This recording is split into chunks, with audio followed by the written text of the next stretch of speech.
Hello people, ఎలా ఉన్నారు అందరూ? ఈరోజు అయితే నేను కొత్తిమీర రైస్ చేశాను. నాకైతే చాలా బాగా వచ్చింది. సో మీరు కూడా ప్రాసెస్ చూడండి, చేయండి. ఎలా వచ్చిందో నాకు కామెంట్ చేయండి. ఇంకా ప్రాసెస్కి పోదామా? ఫస్ట్ అయితే నేను రైస్ కుక్ చేసుకుంటున్నాను.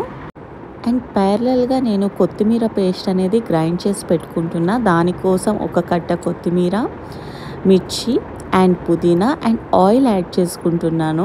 సో ఇది గ్రైండ్ చేసి పెట్టుకున్న రైస్లో అయితే నేను జీరా, ఆయిల్ అండ్ సాల్ట్ 1 స్పూన్ వేసి కుక్ చేసుకుంటున్నా.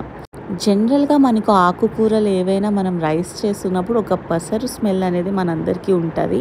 సో ఇప్పుడు నేను ఒక తాలింపు అనేది పెట్టుకుంటున్నా. సో మోస్ట్లీ ఆ స్మెల్ అనేది ఈ తాలింపు వేసుకోవడం వల్ల మనకి అది రాదు.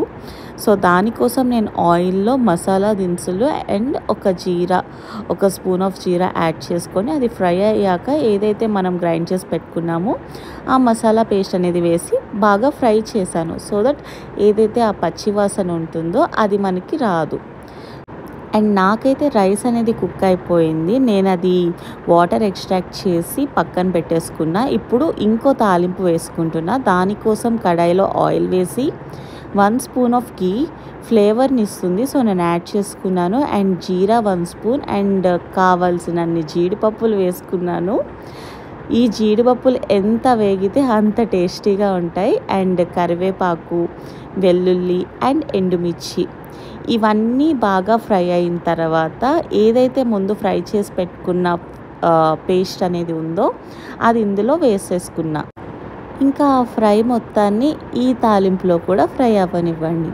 సో ఇలా 2 టైమ్స్ ఫ్రై చేసుకోవడం వల్ల మీకు ఏదైతే పసరు స్మెల్, అదే పచ్చివాసన ఏదైతే ఉంటుందో అది ఇంకా మీకు పోతుంది ఇక్కడ. ఇప్పుడు ఇందులో కావాల్సినంత పసుపు అండ్ ఉప్పు మీ టేస్ట్కి బట్టి ఎంత వేసుకున్నా ఓకే, చూసుకొని వేసుకోండి. సో లాస్ట్లో కూడా మీరు యాడ్ చేసుకోవచ్చు. సో ఈ రెండు యాడ్ చేసుకున్న తర్వాత కొంచెం ట్యాంగీ ఫ్లేవర్ కోసం నేను 1 లెమన్ అనేది స్క్వీజ్ చేసుకున్నాను. ఇంకా నేను స్టవ్ ఆపేసాను ఇక్కడితో.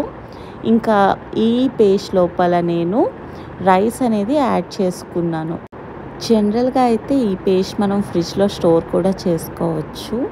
నేనైతే ఫ్రెష్గా కలుపుకోవడాన్ని ప్రిఫర్ చేస్తాను. ఏదైనా ఫ్రెష్గా తింటేనే టేస్ట్ బాగుంటుంది. సో నేను ఇలా కలిపేసుకున్నాను. చూసారా నాకు ఎంత కలర్ఫుల్గా కనిపిస్తుందో. నాకు చాలా బాగా నచ్చింది ఈ కొత్తిమీర రైస్ అనేది. మీరు కూడా ట్రై చేయండి. ఎలా వచ్చిందో నాకు చెప్పండి. Thanks for watching.